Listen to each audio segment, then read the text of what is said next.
नमस्कार। स्वागत है आप लोगों का दृष्टि ऑनलाइन क्लासेस में। मैं मनोज शर्मा आपके लिए आरएस प्री के हिसाब से भारत का इतिहास और राजस्थान का इतिहास, कला संस्कृति के अध्ययन के साथ उपस्थित हूँ। सर्वप्रथम हम भारत के इतिहास की चर्चा करेंगे जो कि आरएस प्री में एक महत्वपूर्ण स्थान रखता है। आइए शुरू करते हैं भारतीय इतिहास के बारे में आरएस प्री के दृष्टिकोण से। पहली बात, इतिहास शब्द आते ही लोगों के दिमाग में एक चीज आती है कि हमें तिथि कैसे याद होगी। देखिए, कोई भी परीक्षा जो कि आप दे रहे हैं उसमें सबसे पहले आपको ये जानने की जरूरत है कि आपको क्या पढ़ना है और क्या छोड़ना, और सबसे पहले पाठ्यक्रम की भी आपको जानकारी होनी चाहिए। तो आइए चर्चा करते हैं भारतीय इतिहास की। आरएस 3 भागों में बटा हुआ है अगर एग्जाम के दृष्टिकोण से हम देखते हैं। पहला प्री, दूसरा मेंस और तीसरा इंटरव्यू। प्री की अगर हम बात करें तो प्री में history, geography, polity, economy, general science, currents, बहुत सारी चीजें आपसे पूछी जाती है। लेकिन प्री में अगर इतिहास विषय को अगर आप देखें तो इतिहास विषय 2 भागों में बटा हुआ है। पहला भारतीय इतिहास,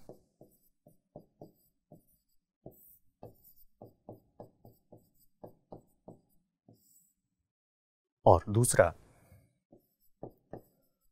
राजस्थान का इतिहास है, कला संस्कृति प्लस आर्ट एंड कल्चर।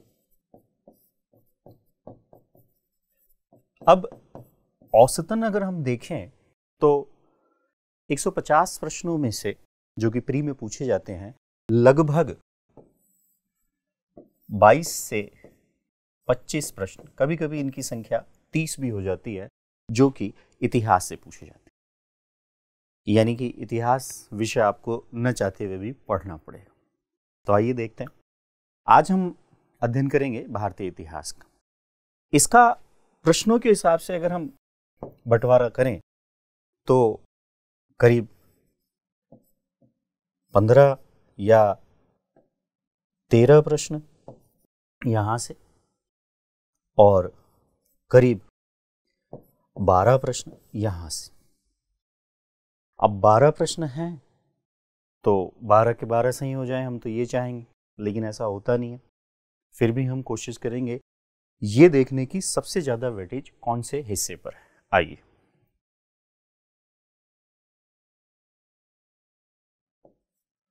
भारतीय इतिहास।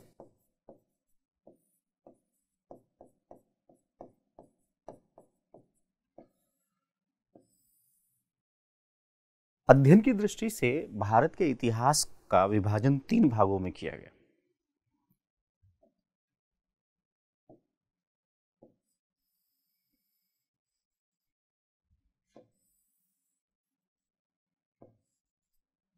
प्रथम प्राचीन भारत,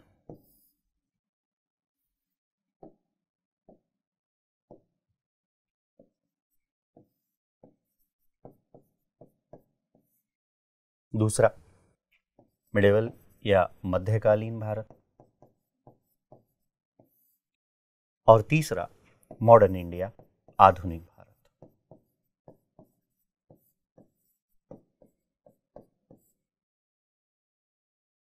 इस प्राचीन भारत की अगर हम बात करें तो आरएस प्री में इसकी शुरुआत स्टोन एज यानी पाषाण काल से मानी गई, और अंत अगर हम देखें तो 1192 में 1192 में सेकेंड बैटल ऑफ तराइन, जो कि गौरी और पृथ्वीराज चौहान के मध्य लड़ा गया, वहां तक का इतिहास अगर हम देखें तो प्राचीन भारत के इतिहास में हमारे पाठ्यक्रम में रखा गया। सेकेंड बैटल ऑफ तराइन यानी तराइन के द्वितीय युद्ध के बाद भारत से अजमेर और दिल्ली से चौहानों की सत्ता समाप्त हो गई और भारत में एक डायनेस्टी शुरू हुई जिसे आप कहते हैं स्लेव डायनेस्टी, यानी गुलाम वंश। अर्थात मध्यकालीन भारत जो है वो दो भागों में बटा हुआ है। एक दिल्ली डायनेस्टी, दिल्ली सल्तनत। दिल्ली सल्तनत की अगर हम बात करें तो इसका कालक्रम 1206 से 1526। गुलाम वंश, खिलजी वंश, तुगलक वंश, सैयद वंश, लोदी वंश, ये सारे आपको अध्ययन करने। इधर हम बात करें तो मुगल एम्पायर 1526 से 1707। डेट्स बोल रहा हूं, हो सकता है लगातार डेट्स को लेकर आपको समस्याएं दिख रही है, कोई सोचने की आवश्यकता नहीं है। डेट्स सबसे ज्यादा अगर कभी पूछी भी जाएगी तो मॉडर्न इंडिया में पूछी जाएगी। तारीख को लेकर आप दिमाग में ये मत रखिएगा कि सर तारीख कैसे याद करें। अगली चीज, बाबर, अकबर, बाबर, हुमायूं, शेरशाह सूरी, अकबर, जहांगीर, शाहजहां, औरंगजेब, ये सारे आपको यहां पढ़ने। और आधुनिक भारत जो कि 1707 से शुरू होता है 1947 तक आपको पढ़ना है। अब मराठा भी जानने पड़ेंगे आपको 1857 के विद्रोह के बारे में जानकारी करनी पड़ेगी। आपको हमारे भारत का स्वतंत्रता आंदोलन, इसके बारे में भी पढ़ना पड़ेगा। इन तीनों पोर्शन की अगर हम बात करें तो 2 से 3 प्रश्न और बाकी करीब 6 या 7 प्रश्न इस वाले हिस्से से। अर्थात सबसे ज्यादा वेटेज हमें जो देना है वो मॉडर्न इंडिया वाले पोर्शन को देना है। लेकिन पढ़ना तो प्राचीन भी पड़ेगा, मध्य को भी पढ़ना पड़ेगा और आधुनिक को पढ़ना पड़ेगा। अपने आरएस प्री में जो सवाल हैं वो करीब करीब 1 लाइनर आते हैं, यानी सिंगल प्रश्न। लेकिन पिछले कुछ सालों से थोड़ा सा पैटर्न चेंज कर दिया, तो आपको थोड़ी सी डीप में भी पढ़ाई करनी पड़ेगी। तो आइए शुरू करते हैं। सबसे पहले तारीख यानी डेट यानी तिथि हमारे लिए सबसे बड़ी समस्या। देखिए,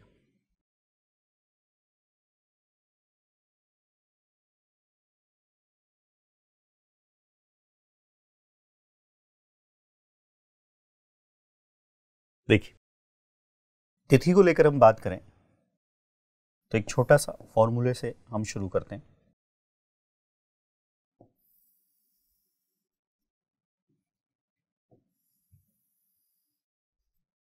अभी मैं टॉपिक पर नहीं आया हूं, टॉपिक हम शुरू करेंगे स्टोन एज या प्रागैतिहासिक काल।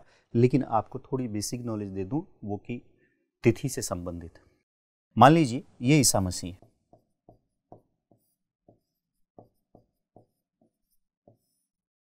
अब गणना की दृष्टि से हम बात कर रहे हैं कि गणना की दृष्टि से इतिहासकारों ने ईसा मसीह के जन्म को 0 मान लिया। हालांकि 1 में जन्म है, लेकिन हम मान लेते हैं 0। तो ईसा मसीह से जन्म के पहले की घटना बीसी,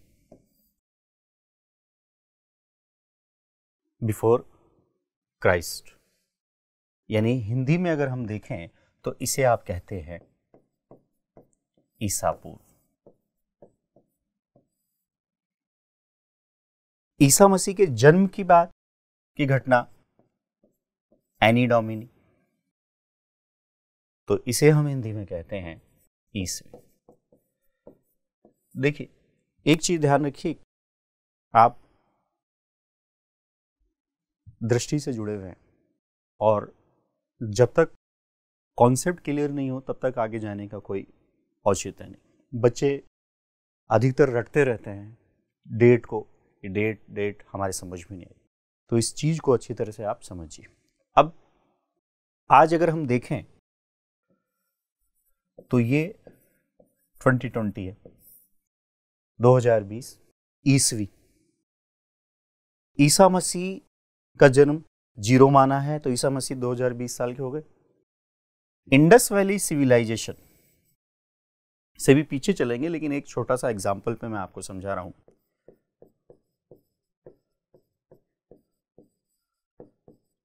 इंडस वैली सिविलाइजेशन आज से लगभग 4300 साल पहले हुई। यानी इंडस वैली सिविलाइजेशन का मोटा मोटा कालक्रम अगर हम देखें तो 2300 से 1750 बीसी माना गया। BC, before Christ. तो अभी अगर आप कैलकुलेशन करें, गणना करें, तो गणना के क्रम में आपको समझ में आएगा कि 2000 साल तो ये हो गए और लगभग 2300 साल ये हो गए। तो इंडस वैली सिविलाइजेशन आज से कितने साल पहले? 2000 ये और 2300 ये, टोटल 4300 ईयर्स।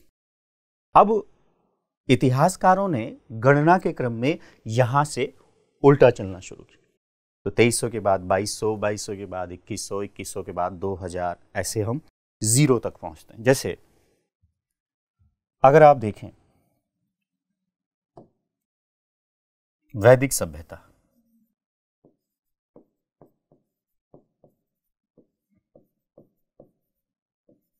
वैदिक सभ्यता में 2 चीजें आती, एक ऋग्वैदिक काल, एक उत्तर वैदिक काल। लेकिन वैदिक सभ्यता का ओवरऑल टाइम अगर आप देखें तो लगभग 1500 से 600 बीसी। अगर आप देख रहे हैं गौर से तो मैं उल्टा चल रहा हूं। इस वैदिक सभ्यता के बाद अगर मैं आगे बढ़ूं तो एक आपको देखने को मिलेगा बौद्ध धर्म और जैन धर्म। हालांकि और भी छोटे छोटे हैं, लेकिन हम मोटे तौर पर लेके चल रहे हैं जिससे कि गणना में आपको तकलीफ ना हो। लगभग 6ठी शताब्दी ईसा पूर्व की बात है।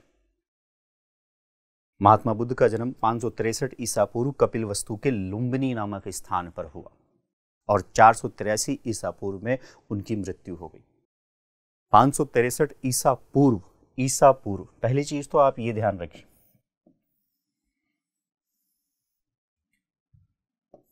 अगर ये चीज क्लियर है तो आप सारी चीज क्लियर कर सकते हैं।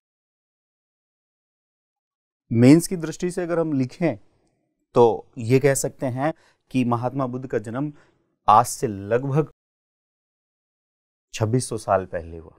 याद नहीं आए तारीख तो, लेकिन 563 ईसा पूर्व कपिलवस्तु के लुम्बिनी नामक स्थान पर हुआ। इसके बाद अगर हम देखें तो आपको एक बहुत बड़ी डायनेस्टी दिखेगी जिसे कहते हैं मौर्य डायनेस्टी, मौर्य काल। मौर्य काल का भी अगर हम एवरेज टाइम लें तो लगभग 323 से 184 बीसी। मौर्य वंश का संस्थापक था चंद्रगुप्त मौर्य। चंद्रगुप्त मौर्य ने यूनान के शासक सेल्यूकस निकेटर को पराजित किया और सेल्यूकस निकेटर को पराजित करने के बाद उसे दहेज के रूप में, यानी कि हेलेना नामक महिला से उसने विवाह किया था और दहेज के रूप में सेल्यूकस निकेटर ने चंद्रगुप्त मौर्य को एरिया, अराकोसिया, जड्रोसिया और पेरोपेनिसडाई जैसे क्षेत्र प्रदान किए। बदले में हमारे चंद्रगुप्त मौर्य ने 500 हाथी दिए और यूनान से एक व्यक्ति आया, मेगस्थनीज। मेगस्थनीज की पुस्तक का नाम है इंडिका, जो कि मूल रूप में नहीं है, और मौर्यकालीन सैन्य प्रशासन और नगर प्रशासन की जानकारी आपको उसी पुस्तक से प्राप्त होती। मौर्य काल आज से कितने वर्ष पहले हुआ तो आप बताएंगे कि 2000 तो ये हो गए, लगभग 2000 तो ये हो गए, और 300 वर्षीय यानी कि 2300 वर्ष आगे और भी मौर्योत्तर काल, शुंग वंश, कर्ण वंश, आंध्र सातवाहन वंश ये आते हैं। और एक हम देखें तो एक आपको शक संवत दिखाई पड़ता है और ये है हमारे 78 ईस्वी में। अगर आप गौर से देखें तो 0 के बाद मैं आगे जा चुका हूं। और जब मैं आगे जा चुका हूं तो अभी तक मैं सब जगह ईसा पूर्व लिख रहा था, अब मैं ईसवी लिख रहा हूं। सर्वप्रथम आपको ईसवी और ईसा पूर्व में फर्क करना आना चाहिए। दूसरी चीज, आपको सारी डेट्स याद रखने की आवश्यकता नहीं। ऐसे ही आइए, यहां पर आपको गुप्ताज यानी गुप्त काल की अगर हम बात करें, लगभग 280 से 550 ईस्वी, श्रीगुप्त, घटोत्कच, चंद्रगुप्त प्रथम, समुद्रगुप्त की प्रयाग प्रशस्ति है। समुद्रगुप्त ने पूरे भारत को एक बार फिर राजनीतिक एकता के सूत्र में बांध दिया। समुद्रगुप्त ने प्रस्बुधरण, आत्मनिवेदन, कन्योपायन व घृतवंदक जैसी नीतियों का पालन किया। और समुद्रगुप्त के बाद आगे चलकर चंद्रगुप्त विक्रमादित्य एक शासक आपको दिखाई देता है जिसके दरबार में 9 रत्नों की मंडली थी। गुप्त साम्राज्य कालिदास, धन्वंतरी, शपनक, शंकु ऐसी महान विभूतियों के साथ अपने को लेकर चला, वो आज से लगभग 1700 साल पहले आपके सामने है, काउंट कर लीजिए। फिर आगे देखें तो गुप्तोत्तर 712 ईस्वी, मोहम्मद बिन कासिम का अरब आक्रमण। इसी बीच आपको दक्षिण भारत का इतिहास भी देखना है। तो ये जो पूरा पोर्शन यहां तक आप देख रहे हैं, ये पोर्शन आपको एक प्रकार से लेकर चलना है प्राचीन भारत।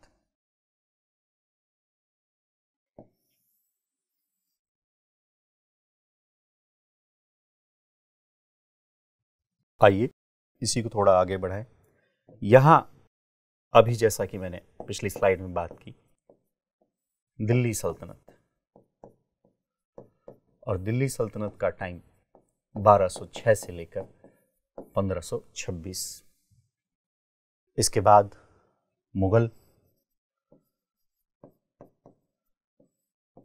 मुगल काल की अगर आप बात करें तो 1526 से 1707 ईस्वी। इसी क्रम को आगे बढ़ाते हैं। रिवॉल्ट ऑफ 1857, 1857 का विद्रोह, फिर सीधे ही मैं लिख देता हूं स्वतंत्रता आंदोलन, और हम चले गए आजादी की ओर 1947। एक तो ये क्रम आपको ध्यान में रखने की आवश्यकता है जो कि मैंने आपसे चर्चा करी है, एडी और बीसी। जो भी हम पढ़ें वो चार्ट सिस्टम में आप उतार लीजिए, इससे आप बहुत सारी चीजें अपने दिमाग में क्लियर कर लेंगे। जैसे अब मैं आपको यहां पर एक लैंग्वेज की चर्चा कर लेता हूं। देखिए, इंडस वैली सिविलाइजेशन में कौन सी भाषा बोली जाती थी? इंडस वैली सिविलाइजेशन में कौन सी लिपि थी?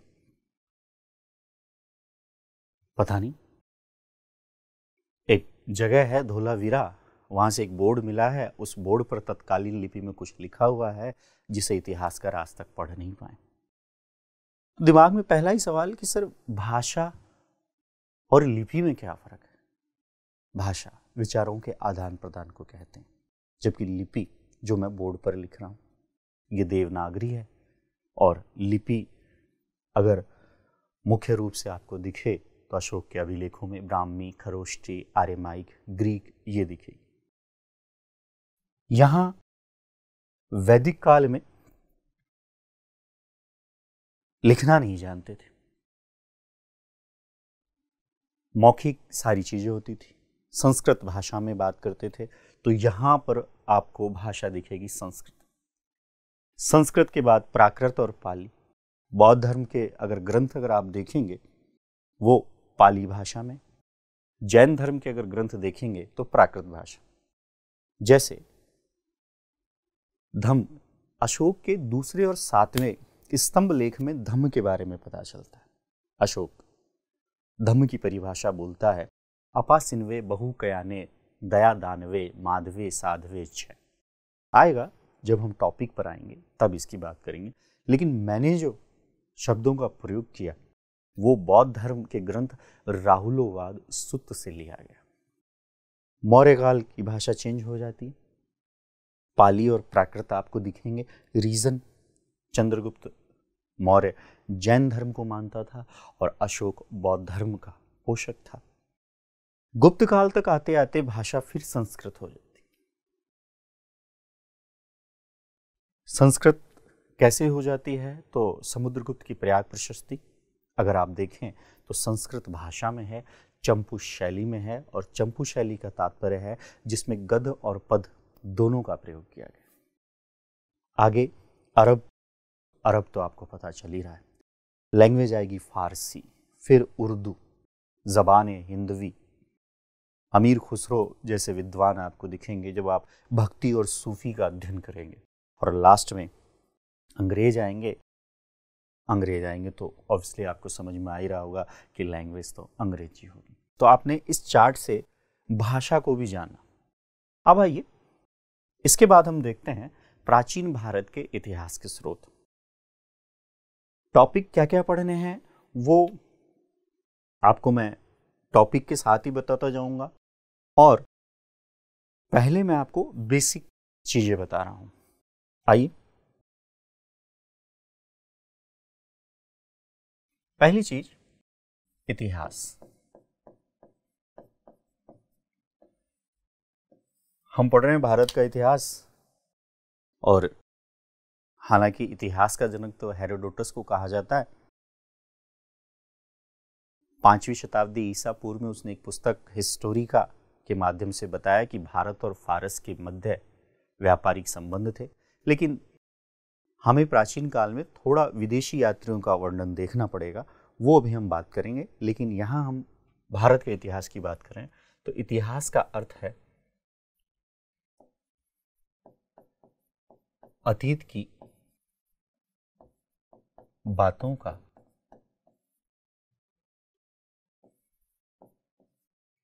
वर्तमान में अध्ययन।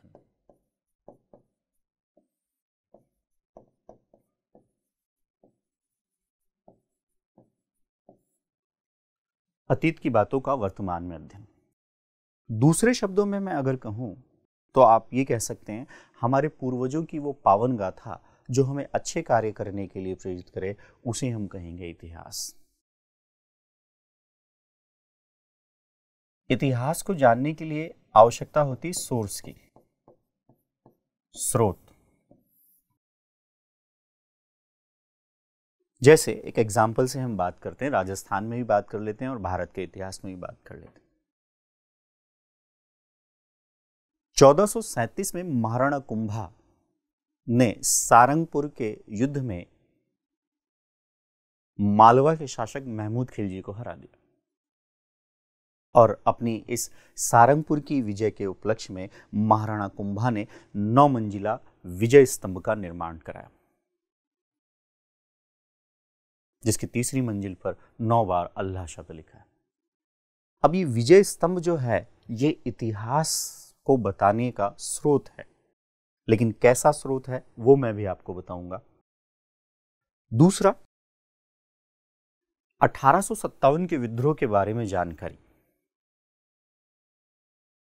वीडी सावरकर की पुस्तक से मिलती। Indian independence, the first war of Indian independence उन्होंने रचना की, तो वो भी इतिहास बता रहा। गांधी जी के द्वारा नेशनल मूवमेंट के दौरान बहुत सारे समाचार पत्रों का प्रकाशन किया गया, यंग इंडिया, हरिजन, उसमें कुछ लेख हैं। गांधी जी 11 सूत्री मांगों की बात करते हैं, वो भी एक प्रकार से आज हिस्ट्री बता रहा है। तो इतिहास को जानने के लिए स्रोत, और स्रोत मुख्य रूप से 2 प्रकार, एक पुरातात्विक और एक साहित्यिक।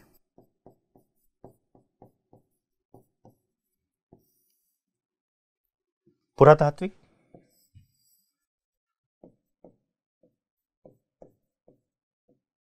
आर्कियोलॉजी, ये अंग्रेजी भाषा है, यूनानी शब्द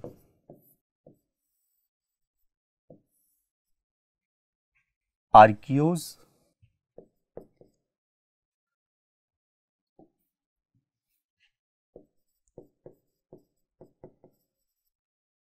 प्लस लोगोस से बना है। इसका अर्थ है पुरातन, इसका अर्थ है ज्ञान। आर्कियोलॉजी और साहित्यिक। अब जैसे अभी हमने चर्चा करी विजय स्तंभ की, तो विजय स्तंभ की जो हमने चर्चा करी वो एक प्रकार से पुरातात्विक स्रोत है। पुरातात्विक स्रोत मतलब अभिलेख, सिक्के, स्मारक। तो सवाल ये भी बन सकता है कि पुरातात्विक स्रोत में आप क्या रख सकते हैं? अभिलेख, सिक्के और स्मारक। दूसरा इतिहास जानने का स्रोत है साहित्यिक स्रोत।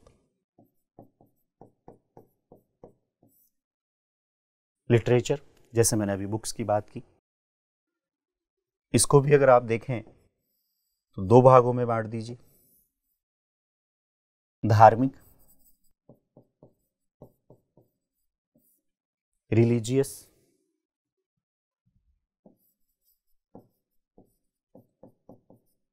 नॉन रिलीजियस, धर्मेतर, और विदेशी यात्री यानी फॉरेनर्स जो भी हमारे आए,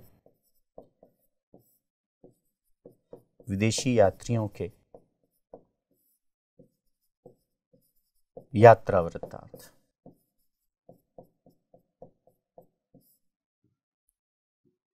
इतिहास से तात्पर्य है अतीत की बातों का वर्तमान में अध्ययन। इतिहास को जानने के लिए जरूरत होती है स्रोत की, सोर्सेज की।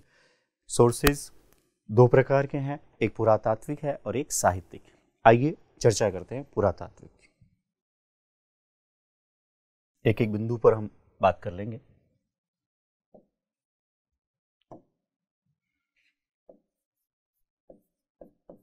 पुरातात्विक,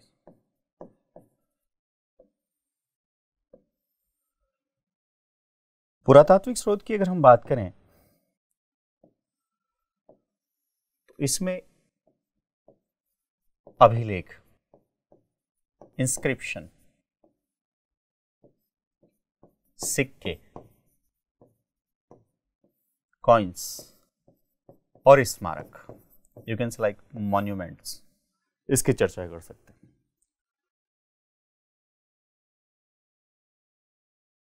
एक विद्वान है जिनका नाम है गार्डन चाइल्ड।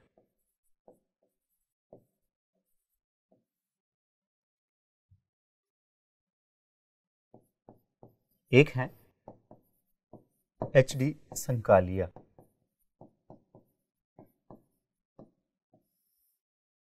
एक है मार्टिमर व्हीलर। गार्डन चाइल्ड ये कहते हैं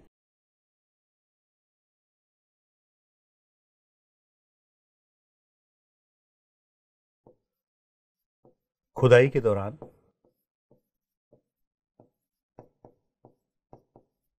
प्राप्त भौतिक अवशेष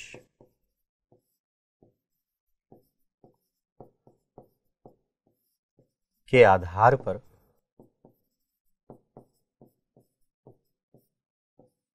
मानव क्रियाकलापों को जानना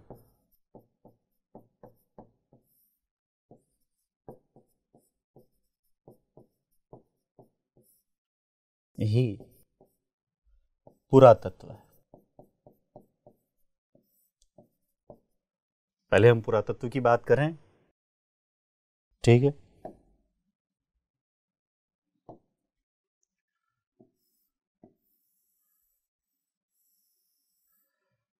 एच.डी. संकालिया साहब कहते हैं कि अवशेष जो हमें प्राप्त हो रहे हैं, अवशेषों के अध्ययन को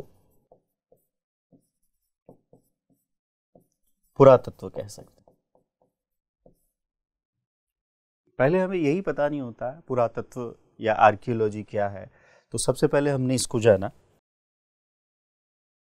कि आर्कियोलॉजी है क्या चीज, यानी पुरातन का ज्ञान, यानी मानव, जो प्राचीन मानव था उसने क्या क्रियाकलाप किए, उसके बारे में आप कैसे जानोगे? सिर्फ अनुमान के आधार पर। अनुमान कैसे लगाओगे? खुदाई के दौरान जो वस्तुएं मिलेगी उसका हम अध्ययन करेंगे और उसका हम अनुमान लगाएंगे। ठीक है। मार्टिमर व्हीलर इन दोनों से थोड़ा अलग हो गए। मार्टिमर व्हीलर ये कहते हैं कि एक दार्शनिक व्यक्ति जो है वही पुरातत्व को समझ सकता है। अर्थात मान लीजिए एक बर्तन मिला, बर्तन पर कुछ नक्काशी है, और एक बर्तन मिला जिस पर कोई नक्काशी नहीं है, तो अनुमान लगाया कि समाज का निम्न वर्ग तो बिना नक्काशी वाले बर्तनों का प्रयोग करता होगा और समाज का उच्च वर्ग नक्काशी वाले बर्तनों का प्रयोग किया करता होगा। तो अलग अलग विद्वानों ने अलग अलग प्रकार से पुरातत्व की, आर्कियोलॉजी की, प्राचीन काल के भारत को जानने के ऊपर अपने विचार विमर्श किए हैं। अब बात आती है खुदाई की। वस्तुएं मिलेगी, ये तो अभिलेख तो मिलेंगे बाद में, अभी हम बात करेंगे इस पे, लेकिन अभी हम पुरातत्व की बात कर रहे थे। खुदाई, एक्सक्लेवेशन, दो प्रकार की है, ये भी ध्यान रखिए। एक लंबवत, एक क्षैतिज। इस कॉन्सेप्ट को भी समझ लीजिए, क्योंकि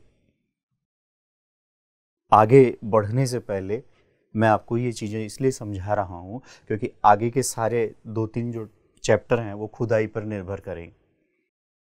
खुदाई दो प्रकार से, एक लंबवत और एक क्षैतिज, यानी कि एक अगर हम देखें तो वर्टिकल और एक हॉरिजेंटल। वर्टिकल की बात कर लेते हैं। मान लीजिए एक जगह, यहां से खुदाई शुरू हो रही है और खुदाई तब तक करेंगे जब तक नेचुरल सॉइल या प्राकृतिक मिट्टी नहीं मिलेगी। अब ये जो लंबवत खुदाई होगी, ये लंबवत खुदाई एक छोटे स्थान पर होगी। यहां से जो जानकारी मिलेगी मानव के बारे में, वो मानव की जानकारी हमें, या संस्कृति की जो जानकारी हमें मिलेगी, वो ये मिलेगी कि मानव यहां कब आए और कब उनका विनाश हुआ। देखिए, एक चीज समझिए, इंडस वैली सिविलाइजेशन के बारे में आपको जानकारी करने में केवल पुरातात्विक स्रोत ही सहायता करेंगे। खुदाई के दौरान मिली हुई वस्तु, इंडस वैली सिविलाइजेशन के लोग कौन थे, कहां से आए, अलग अलग विद्वान अलग अलग बात करते हैं। कोई कहते हैं कि तिब्बत से आए, कोई कहेंगे कि आपके मध्य एशिया से आए, कोई और अलग अलग विद्वान बात कर लेंगे। ठीक है। फिर इसके बारे में भी बात करेंगे कि इंडस वैली सिविलाइजेशन के बाद जो लोग आए वो कहाँ के थे, वो भी अलग अलग बात करेंगे, उस पर हम चर्चा करेंगे। लेकिन जानकारी कहाँ से मिलेगी आपको? जानकारी मिलेगी खुदाई के दौरान प्राप्त वस्तुओं से। जैसे धोलावीरा से एक बोर्ड मिला, जैसे हड़प्पा से R37 समाधि जो कि कब्रिस्तान से संबंधित है, उसकी हम बात करेंगे। तो मूल रूप से कौन थे? मंगोलाइड थे, ऑस्ट्रेलाइड थे, या ये कहाँ से, वैदिक सभ्यता के आर्य कहाँ से आए, तिब्बत से आए कि मध्य एशिया से आए, वो तो विद्वान अपने अपने मत देंगे। लेकिन खुदाई के दौरान प्राप्त वस्तुओं से हमें जानकारी मिलेगी इंडस वैली सिविलाइजेशन के बारे में। इसलिए मैं आपको इसके विस्तार की थोड़ी बात कर रहा था। अब यहाँ कब आए, कब विनाश हुआ, अलग अलग विद्वान कहते हैं कि अलग अलग तरीके से विनाश हुआ। एक KUR कैनेडी हैं, अमेरिकी विद्वान, वो कहते हैं कि मलेरिया की वजह से इंडस वैली सिविलाइजेशन का अंत हुआ। तो लंबवत खुदाई से आपको एक निश्चित स्थान के बारे में जानकारी मिलेगी, लेकिन क्षैतिज खुदाई करेंगे आप तो एक बड़े क्षेत्र पर होगी, और जब ये बड़े क्षेत्र पर होगी तब आपको उस स्थान की संपूर्ण संस्कृति के बारे में जानकारी मिलेगी। अर्थात पुरातात्विक स्रोत अर्थात खुदाई अर्थात किसी मानव संस्कृति के बारे में जानकारी करने के लिए लंबवत और क्षैतिज दोनों स्तर पर खुदाई करने की आवश्यकता है। हालांकि क्षैतिज में आपको ज़्यादा जानकारी मिलती है, लेकिन दोनों एक दूसरे के पूरक हैं। मार्टिमर व्हीलर ने तो यहाँ तक कह दिया कि यदि रेल है और समय सारणी नहीं है तो आप रेल में बैठ ही नहीं सकते, और समय सारणी है और रेल नहीं है तो भी आप नहीं बैठ सकते। तो ऐसी स्थिति में रेल किसको माना? क्षैतिज को एग्जाम्पल के लिए, और समय सारणी किसको माना? लंबवत खुदाई को माना है। तो दोनों एक दूसरे के पूरक हैं और दोनों के माध्यम से आप प्राचीन भारत के इतिहास के बारे में जान सकते हैं। आइए आगे बढ़े।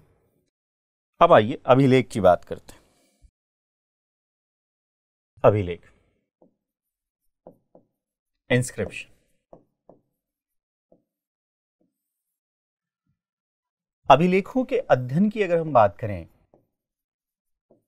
तो अभिलेखों के अध्ययन को एपियोग्राफी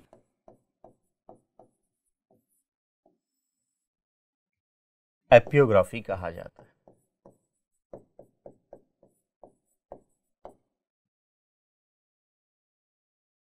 सिंधु सभ्यता के बारे में जानकारी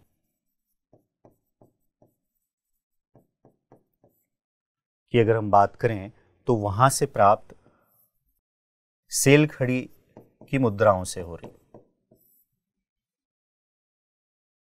वहां से प्राप्त बोर्ड से हो रही है। तो वो एक प्रकार से हमारे लिए अभिलेखीय साक्ष्य हैं, लेकिन हम उसे अभी भी पढ़ नहीं पाए।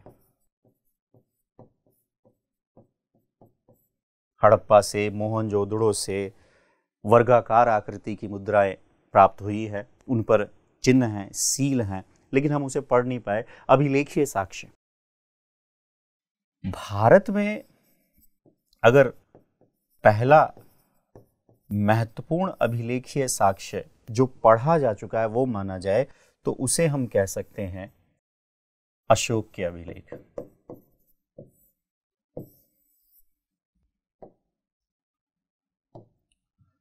अशोक ने ईरानी राजा दारा प्रथम से अभिलेख लगाने की प्रेरणा ली थी। जब मैं अशोक के अभिलेख पढ़ाऊंगा तब बताऊंगा कि अशोक के अभिलेखों को 3 भागों में बांटा जाएगा: शिलालेख, स्तंभलेख, गुहालेख। और आपको बताऊं अशोक के अभिलेखों की भाषा प्राकृत थी।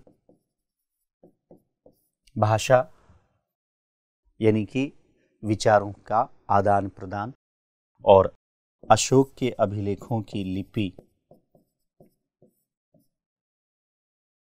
खरोष्ठी, ब्राह्मी, ग्रीक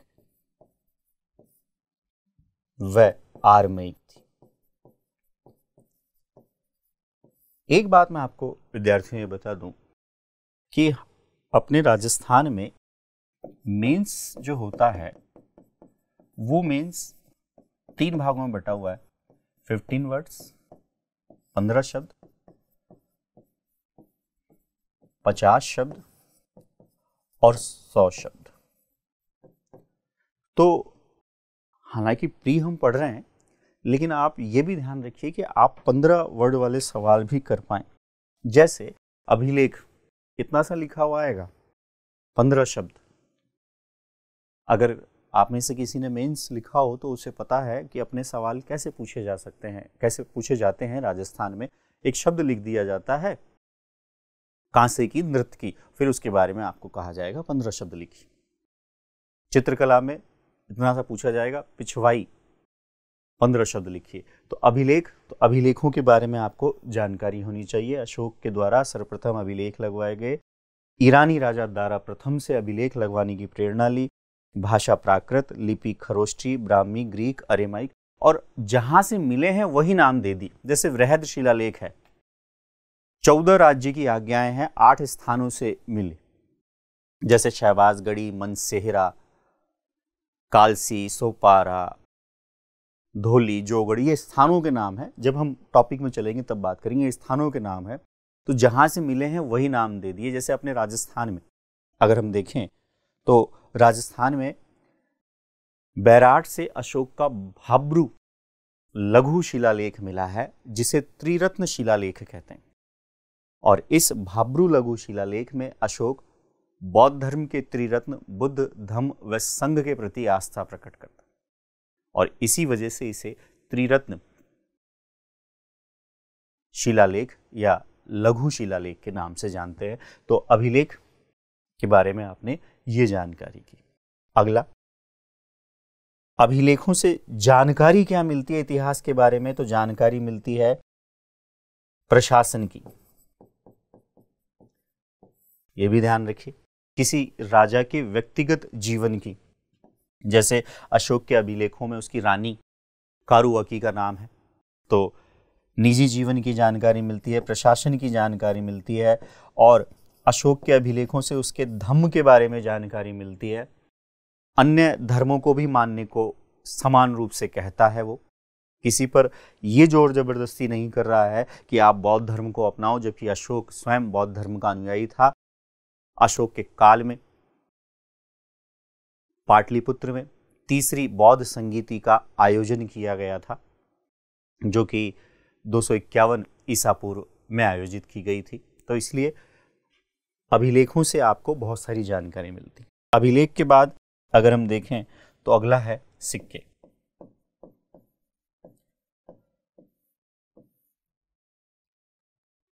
मेंस की दृष्टि से देखें तो एक सवाल आपके लिए यह भी बन जाता है कि प्राचीन भारत के ऐतिहासिक स्रोत बताइए 100 शब्दों में।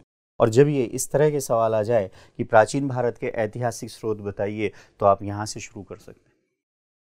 लिखना कैसे है वो हम मेंस में विस्तार से चर्चा करेंगे। जैसे हमने अभिलेख देखे, स्मारक अभी बात करेंगे, सिक्के देख लेते हैं। सिक्कों के अध्ययन को कहा जाता है न्यूमिस्मैटिक्स।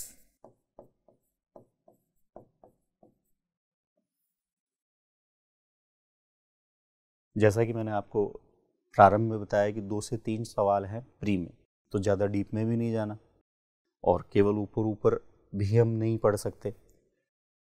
सिंधु सभ्यता में सिक्के थे? जी थे, बिल्कुल थे। आहत मुद्रा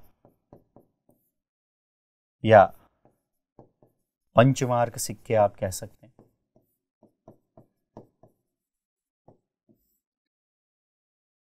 मौर्य काल में पण, करशापण जैसे चांदी की मुद्रा थी।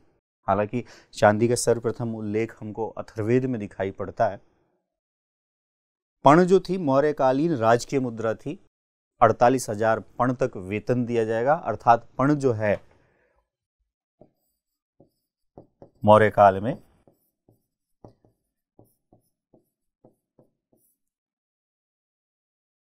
वेतन देने के रूप में, ब्राह्मणों को देने के रूप में काम में ली जाती।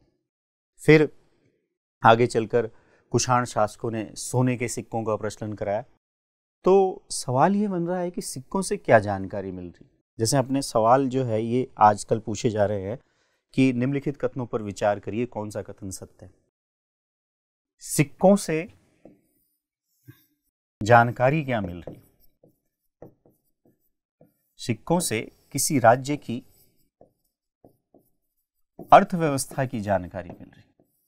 पहली चीज, बोले कैसे? मान लीजिए किसी राज्य का व्यापार बहुत अच्छा है, तो उस राज्य में जो सिक्के चलेंगे वो सोने के सिक्के चलेंगे। और मान लीजिए किसी राज्य में व्यापार व्यवस्था अच्छी नहीं है, तो वहां चांदी के या तांबे के सिक्कों का प्रचलन होगा। मध्यकालीन भारत में आप देखते हैं कि इल्तुतमिश के द्वारा चांदी का टंका, तांबे का जीतल चलाया जाता है।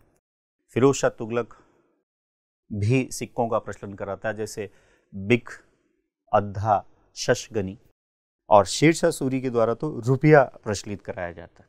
तो सिक्कों से अर्थव्यवस्था की जानकारी मिलती है। दूसरा, सिक्कों से राज्य की धार्मिक स्थिति की भी जानकारी मिलती है, धर्म की जानकारी मिलती है। कैसे? मान लीजिए कोई राजा शैव धर्म को मानता है, तो शैव धर्म को अगर कोई राजा मानता है तो उसके सिक्कों पर या तो शिव जी की आकृति होगी या शिव जी के वाहन नंदी की आकृति होगी। मान लीजिए कोई राजा वैष्णव धर्म को मानता है तो उसके सिक्कों पर गरुड़ की आकृति होगी। और मौर्य काल में अगर आप देखें तो गरुड़ की आकृति, फिर वृषभ की आकृति, मयूर शैली के सिक्के चलवाए गए थे और ये सिक्के धार्मिक स्थिति के बारे में जानकारी देते। तो अर्थव्यवस्था, धार्मिक, सामाजिक जीवन के बारे में जानकारी देते हैं। वही धर्म से भी इसको जोड़कर देख सकते हैं। प्रशासन की जानकारी भी देते हैं। और तो और साम्राज्य विस्तार की जानकारी भी देते हैं। किस प्रकार से साम्राज्य विस्तार की जानकारी देते हैं? तो देखिए, मान लीजिए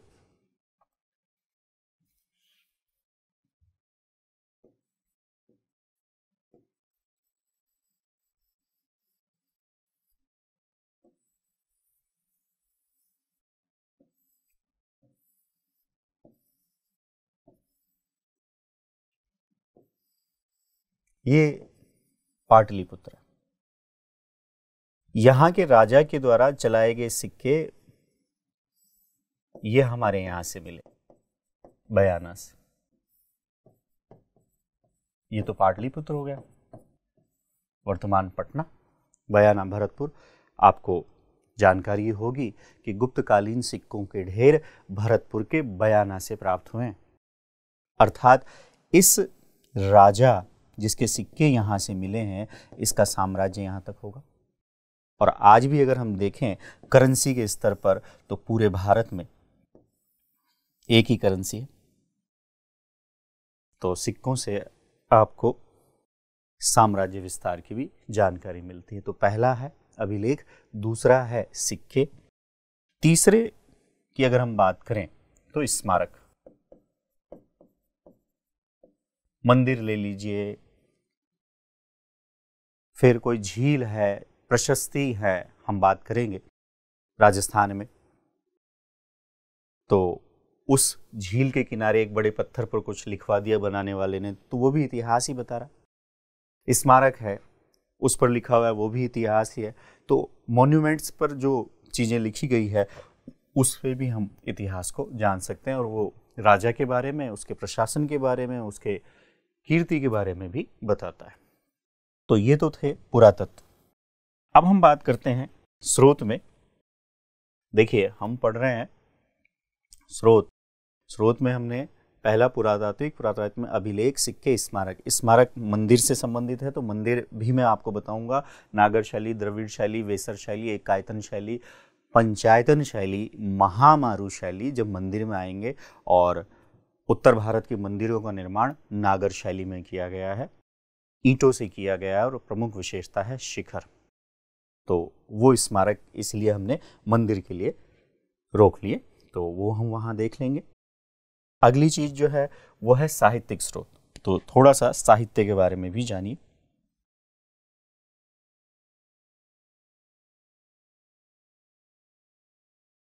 देखिए, लिटरेचर, साहित्य क्या है? जीके पढ़ रहे हैं तो जीके में थोड़ी बहुत नॉलेज तो होनी चाहिए। साहित्य का अर्थ है, सिंपल सी भाषा में, समाज का दर्पण। अब राजस्थान के स्तर पर अगर आप देखें तो शैलियां मिलेगी, डिंगल शैली, पिंगल शैली। डिंगल का अर्थ है डींग हाँकना, अर्थात बढ़ा चढ़ाकर वर्णन करना। पिंगल छंद के रूप में, जब राजस्थान में हम आएंगे तब चर्चा करेंगे। लेकिन यहाँ साहित्य की बात करें तो ये साहित्य दो भागों में बटा हुआ हमने अध्ययन की दृष्टि से इसको बांट लिया। एक धार्मिक साहित्य, एक धर्मेत्तर। धार्मिक में ब्राह्मण ग्रंथ, या ब्राह्मण ग्रंथ से सीधे हम बात कर लें वेद, बौद्ध धर्म से संबंधित ग्रंथ और जैन धर्म से संबंधित ग्रंथ। चार वेद, ऋग्वेद, यजुर्वेद, सामवेद, अथर्ववेद। अथर्ववेद को हटा दें तो बाकी तीन जो है ऋग्वेद, यजुर्वेद और सामवेद, इन्हें सम्मिलित रूप से कहते हैं त्रय। ऋग्वेद में अगर आप पढ़ेंगे तो आपको पता चलेगा कि देवताओं की स्तुति है। इंद्र का 250 बार, अग्नि का 200 बार, गाय का 176 बार, सभा समिति का 8 और 9 बार, गंगा का 1 बार, यमुना का 3 बार उल्लेख मिलता है। बता तो इतिहास ही रहा है, लेकिन वैदिक सभ्यता के बारे में बता रहा है, वैदिक धर्म के बारे में बता रहा है, इसलिए हमने यहां रख दिया। बौद्ध धर्म की अगर हम बात करें तो बौद्ध धर्म में त्रिपिटक है। आगे भी वेद में अगर हम देखें तो ब्राह्मण ग्रंथ है, आरण्यक हैं, उपनिषद हैं। उपनिषदों की संख्या 108 है। ईश, केन, कठ, मुंडक, मांडव्य, बृहदारण्यक। ये भी अगर आप देखें तो एक प्रकार से वैदिक सभ्यता से संबंधित आपको बता रहे हैं, जानकारी दे रहे हैं। फिर वेदांग हैं 6, शिक्षा, निरुक्त, कल्प, छंद, ज्योतिष और व्याकरण। ये जो टॉपिक पढ़ रहे हैं ये टॉपिक है नहीं लेकिन है। हमने कहा ये टॉपिक है नहीं लेकिन है, अर्थात यहां से सवाल बना है और ये हर टॉपिक में आपको विस्तार से पढ़ना है। और ये टॉपिक हमने पहले उठा लिया एक साथ, प्राचीन भारत के ऐतिहासिक स्रोत। तो इसलिए आप ये मत सोचना कि ये नहीं पढ़ना है। बौद्ध धर्म की अगर हम बात करें, त्रिपिटक, पिटक का अर्थ है टोकरी।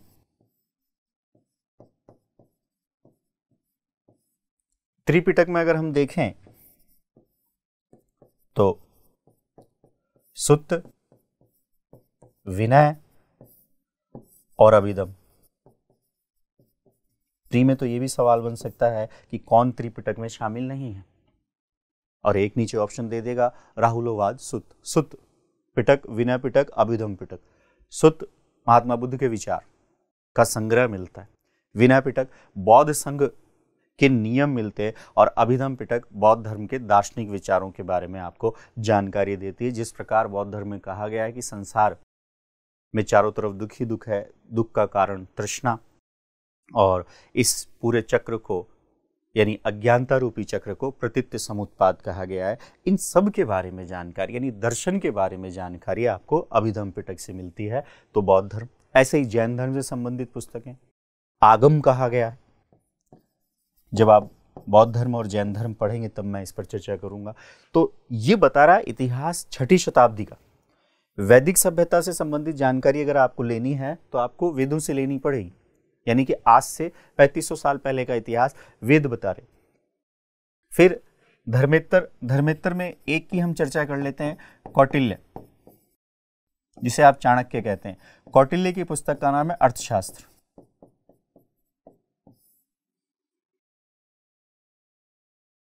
कौटिल्य की पुस्तक अर्थशास्त्र 15 भागों में है, 180 उपभाग हैं, 6000 श्लोक हैं, लेकिन अर्थशास्त्र में कहीं भी चंद्रगुप्त मौर्य के नाम का उल्लेख नहीं है, पाटलिपुत्र के नाम का उल्लेख नहीं है। ये अर्थशास्त्र जो है, नाम से हमें पता चल रहा है कि इकोनॉमी के बारे में जानकारी दे रहे हैं, लेकिन वास्तव में यह उस काल में लिखी गई एक ऐसी पुस्तक है जिससे हमें प्रशासन के बारे में जानकारी मिलती है। बात करेंगे हम कि राजा के सप्तांग सिद्धांत इसमें बताए गए हैं, अमात्य, दुर्ग, मित्र, कोश, इसकी चर्चा की गई है। अर्थात धर्म से इतर, धर्मेत्तर कौटिल्य की पुस्तक अर्थशास्त्र। इसके अलावा साहित्य में एक और चीज आपको ध्यान में रखनी है, जो कि इतिहास को जानने के प्रमुख स्रोत भी हैं, वो है विदेशी यात्री। विदेशी यात्री के यात्रा वृत्तांत और विदेशी यात्री के यात्रा वृत्तांत में मेगास्थनीज एक प्रमुख भूमिका निभा रहा है। सवाल कई बार मेगास्थनीज से संबंधित आ चुके हैं, इंडिका से संबंधित आ चुके हैं। मेगास्थनीज अपनी पुस्तक इंडिका में लिखता है कि भारत में दास नहीं थे, भारत में अकाल नहीं पड़ते, जबकि दोनों ही बातें गलत हैं। ये तो ये भी कहता है कि भारत के लोगों को लिखना नहीं आता था, जो गलत है। यानी कई भ्रामक बातें हैं। फिर एक नाम आपने सुना होगा फाइयान, फाइयान की बुक का नाम है फूको की। फिर एक आपने नाम सुना होगा वेनसांग, वेनसांग की बुक का नाम है सी यू की। फाइयान जो है चंद्रगुप्त विक्रमादित्य के काल में भारत आया और वेनसांग हर्षवर्धन के काल में भारत आया। अर्थात जिस शासक के काल में इन्होंने भारत की यात्रा की, उस शासक के बारे में जानकारी तो ये दे ही रहे हैं, उसके अलावा उस काल के सामाजिक, धार्मिक और आर्थिक जीवन के बारे में भी इन विदेशी यात्रियों के माध्यम से हमें जानकारी मिलती है। तो हमारा जो टॉपिक था वो टॉपिक प्राचीन भारत के ऐतिहासिक स्रोत से संबंधित था, जो कि यहाँ से हमने प्रारंभ किया और इस ऐतिहासिक स्रोत को हमने एक प्रकार से विदेशी यात्रियों के यात्रा वृत्तांत तक लाकर पूरा करने का कार्य किया। तो ये हमारा टॉपिक यहीं तक, और इस टॉपिक में आपको प्राचीन भारत के ऐतिहासिक स्रोत के बारे में जानकारी मिलती है। मिलते हैं अगली क्लास में, तब तक के लिए धन्यवाद।